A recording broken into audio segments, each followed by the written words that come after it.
Fat Puppy here, and we have hit a brick wall. But you know what? We can knock that brick wall down. Let's talk about Facebook for a couple minutes. So, they've got a lot of issues as far as knocking down free speech and censorship. And let me just give you some examples. Now, honestly, I'm really not a huge Trump fan, but I do like what he stands for, America First. And anything that he tweets or shows on Facebook, for some reason, they got to fact check it. They got to get the story straight. Well, I mean, nobody wants to believe lies, and I could sort of understand that. But let's go a little bit further. I have liberal friends and I have conservative friends all on my Facebook because I'm tolerant like that. I'm a good guy. And I've seen Facebook put my conservative friends in Facebook jail for offenses. And I'm just going to call them offenses. Yet I've seen my liberal friends post those same type of posts and they get nothing for it. I have a nephew that was totally booted off of Facebook because of his views. He was the moderator of a group called Proud Boys. Now I know if you listen to the news, you probably believe Proud Boys is a racist, white supremacist group. And they've beat that narrative into your head. Yet Proud Boys is the only white supremacist group I've ever seen that has Afro-Cuban leaders. Afro as in black, Cuban leaders. And whose chapter in Miami is mainly made of Hispanics. Ooh, white supremacy, right? Anyway, he was just totally booted off Facebook over that. And I've noticed here lately, Facebook has really gotten just ornery with it. They have taken over moderation of groups. My understanding is all of them. Well, I guess that's fair, but why even bother? I have friends that have written responses to liberal posts. And one of them said this morning that she was writing a response, typing whatever, and she went to hit post. Facebook slammed her and said, no, you cannot post this.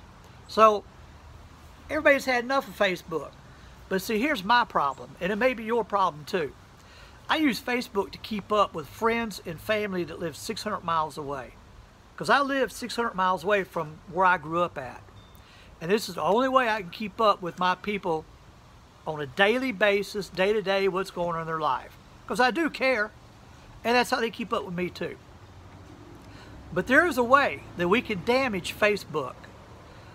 We ain't all got to leave Facebook, even though I am kind of heading that way. Here's what I'm doing. Because of my situation with wanting to keep in touch with family, I don't really want to get rid of Facebook. Facebook makes their money by the interactions that people have with each other. The advertisers see those interactions and they know that they have to put commercials in, and that tells them that people will see those that advertising, that their advertising dollars will pay off. Well, the less interaction there is, the less the advertisers will want to use Facebook and pay Facebook. And see, that's how we get this for free. It's because advertisers pay for it.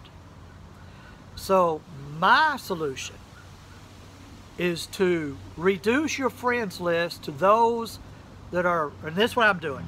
I'm reducing it down to people I actually know, that I know face to face.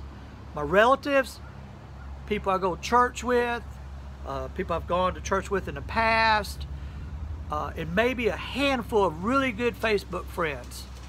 But everybody else, don't take it personal, but I'm giving you the axe. And there'll be less interaction this way. I'm also removing most of my photograph albums off of Facebook. Anything that has my family on it, other than the old family tree pictures, they're going out of there too. Anything that gives Facebook advertisers something to look at and say, we can take advantage of that, I'm giving it the boot. Yes, I'm going to stay on Facebook, but I'm not going to be on there much. And I will interact with my family and my friends and my co-workers and people I go to church with. I will do that. But my footprint is going to be reduced. And I think if enough of us do that, that Facebook will do an about face. Meanwhile, I am going to Parler. I don't like Parler as much as Facebook because the interaction is set up different. But that's where I'm going. And I've heard of a group called MeWe that is set up more like Facebook. And I may take a look at that. You know, really, I just need to get off social media so much. There are other things I could do. But I do enjoy talking with people. So that's my solution. Some of us can totally boot Facebook. Their friends ain't far and away. They're right there in town. If you can do that, I certainly recommend it. Facebook's got too big for the britches, and they need to be dealt with. That way, brick wall right here won't be an issue. Y'all have a good day.